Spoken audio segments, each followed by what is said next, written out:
You know, if you're anything like me, you sometimes have a hard time prioritizing the things you need to do, and you're very easily distracted by things like games and stuff like that. And one of the things that Lion Diet has done for me has helped me to really focus on keeping out things that are bad for me and letting in things that are good for me. So it's hard to do that 24/7 and not focus on other areas of your life. And while you're on this journey, why not make the most of it? Because it's a great way to set up some good habits. I've had a lot of bad habits. One of the good habits I'm starting to do now is early on Monday morning, I get up and I start working on my schedule for the week, thinking about all the things that I have to do during the week, where I have to be, so I can know where my exercise time is, where my time is with my family, and I don't have to stick with every single thing on my schedule, but having an upfront plan sure makes it a lot easier not to feel like you missed something all the time or to feel like you're doing the wrong thing when you're doing something you should or shouldn't be doing. And it helps you to stay focused on the priorities that you have. This is a big part of bringing your whole nutritional life into order, is bringing your life itself into order, getting some focus in some areas that maybe you were missing some focus in. I don't know, maybe you were perfectly focused in those areas, but if you weren't, I'm just saying that this is a great way to tighten up every area of your life. When you start looking at the things that you do in your daily life, the way you look at your food, the way I do now, is I've become an ingredients inspector. And the times that I fail at not resisting, say for instance, being around family members eating something that I used to love, even when I know I don't even like the way it tastes anymore, I'll still sometimes eat that food unless I stop and read the ingredients.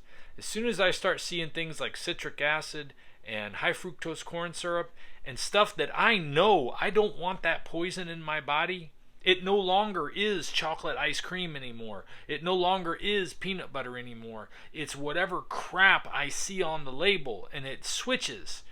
When I've become that careful about what I'm putting in my body, it's a lot easier to be careful about the way that I manage my time and the way that I manage my life. And if I want to maintain a good exercise routine, it's good to have a little bit of a plan around that. So using the calendars that your computer or your iPhone or your Samsung phone or Android or whatever it is you call your phone, you've got the ability to organize your life a little better than you have before.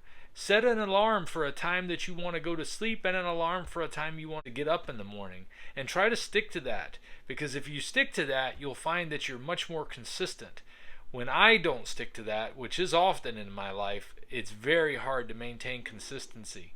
And to feel a comfort level with what I'm doing on the inside of my own psyche when I'm trying to get through life. I want to be able to do things, but I also have to realize my limitations and be comfortable with them and content with where I am and where I'm not able to get to yet, so that I can maintain sanity. You know, one of the things about this diet also is that I've released a lot of vices in my life that I used to use to as a crutch, maybe to get immediate response of some kind, whether it was vaping or it was drinking or it was eating or it was any a number of things that I don't want to go into a lot of detail on because I'm trying to fill a void. But my norms and standards tell me that I need to try to have better order in my life. And when I live without that order, I'm very uncomfortable in my own skin. And I find that if I focus on doing the things that I need to do, attacking those things that are there that I just don't want to handle that, or there's so many other things, why would I want to pick that thing up and deal with it when I know I'm not going to make very much progress with it right now? But ultimately, if you don't pick it up and start to work on the areas that you know need attention, then they're just going to get bigger and bigger and bigger until you're getting pushed out to the point that you don't have anywhere to move until you start dealing with those things. Maintaining a schedule can help prevent getting into that shape and cause you to have constant anxiety, which causes cortisol buildup and causes you to be anxious, causes you to have gut issues, and causes a lot of the things that I started this diet to get rid of. Well, now that I know that I can limit those things that are causing my gut pains and my issues by reducing my own stress, by organizing my time a little better, then it's just one more part of this way of eating, which I'm going to start calling my way of living. This is a lifestyle. This is not an ideology. This is not some plan to make the world perfect. This is simply a lifestyle of not doing unhealthy things, whether it's eating unhealthy things or doing unhealthy things or watching unhealthy things. There's lots of things you can do that affect you negatively, that if you would just say, no, I don't think that's going to help my situation, as much as it has a lure of whatever kind that my flesh is drawn to, that my nature is drawn to, that my desire, my feelings, whatever you want to call it, a lot of times saying no to those things that you're drawn to make you better. And you enjoy living more by resisting those things. I hear so often people tell me, don't you have any fun anymore? How do you enjoy life? I'm like, dude, I enjoy everything. I enjoy just relaxing with my wife now because I feel comfortable in my own skin. I still look at my body and I'm surprised that it's me. And she'll touch me and I'll think, man, that feels good to be in a body that I can feel proud of for her to touch. So I want that in every aspect of my life. And that's why I come and talk to you guys about it, because I know there's lots of people out there who were in the same boat that I was in, that just felt like they needed to have something fulfilled that they weren't having fulfilled, and we were chasing after it in so many of the wrong places. And it comes from being what you knew you should be. And for me, as a Christian, that means sticking to norms and standards that I was raised on biblical norms and standards. And when I follow those, I find that they not only support me psychologically and help me to have a comfort in my own mind, in my own skin, that I didn't have when I'm chasing after so many ways to make myself feel better.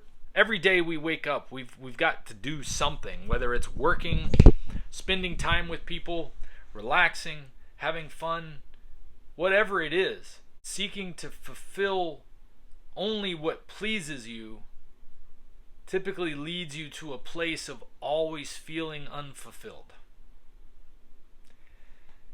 And seeking out challenges and to be better than I was before, seeking out responsibility and living up to the responsibilities that I take on,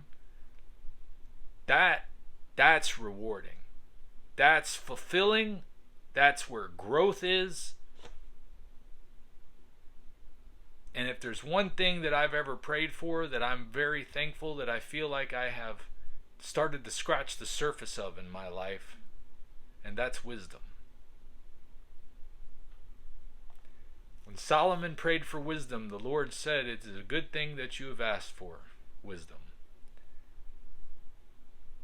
You know, and if the Lord thinks that praying for something in particular is a particularly good thing to ask for, then I think as a believer, my seeking that is going to come out for my benefit. And it is. And it has. A lot of our moral foundations, whether you're a Christian or not, I truly believe that it comes from a background based in the biblical text. Even the texts that go older than that, because he's writing about times past as well, when you start with Moses writing the Torah and so on. But I hear a lot of arguments about people in this, and I don't listen to them because I'm a believer. I know that their arguments don't match what I know to be the truth. And as I have dug into them, I've found them to be wanting in many areas, usually leading to some sort of there's an arrogance at the root of all the arguments I've found to the true Christian faith, and there's some arrogance within us that rebels against a God who is all powerful and all righteous and all knowing and all seeing and all loving, at the same time. We only want to focus on his love. We don't want to focus on the part where he's about justice and righteousness and he sees and knows everything, because we want to be able to get away with something. But I know ultimately that even if you want to get away with something and you think everybody has been fooled, you can't fool yourself. You know when you're real and you're not real, and when you're honest and you're not honest. And I know what it's like to have lived without honesty. I know what it's like to have sought honesty. And I know what it's like to deal with people honestly. And I would much rather live in a society where we deal with each other honestly. And the faith and beliefs that I have led me to follow that path. And I look for honest people. And sometimes I come up wanting. And it usually burns me when I have to deal with dishonest people. But it also allows me to occasionally find the kind of person that I want to be in some sort of relationship with all of my life, whether it's a friend or a coworker or a business relationship, or in the case of my wife.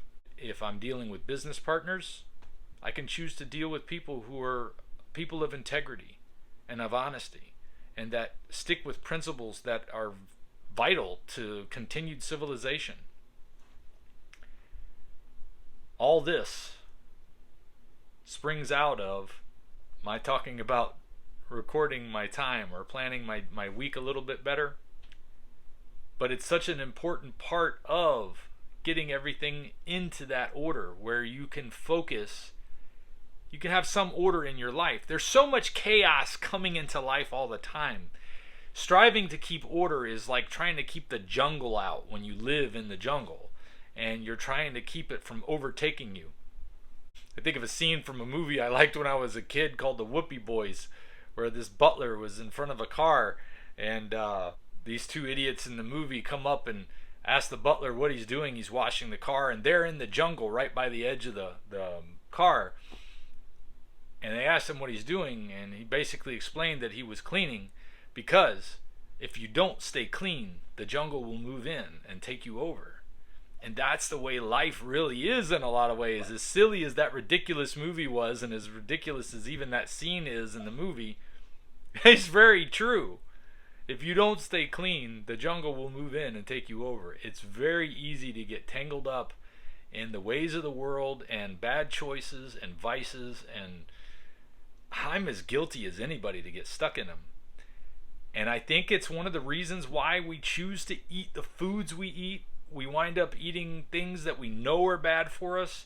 We justify because everybody else is doing it. We've added a little bit here and a little bit there over the years in our food system, where we went from good healthy stuff to a little bit of something unhealthy for convenience, to a little bit of something more unhealthy for convenience, to a little bit of something more unhealthy for lower cost or to reduce the value, to get some calories that are just empty calories, but they at least give you energy so that you're getting something out of it. And your body begins to crave the things that don't make it healthy, and we just get all tied up and mired in this system until we wind up down the road totally wrapped up around the axle and wondering, how did we get in this shape? How did we get to where our body and our mind is so full of mess? Starting with diet has been an amazing way for me to get some clarity on weeding out the garbage I've let grow in, the jungle that has grown in over my life.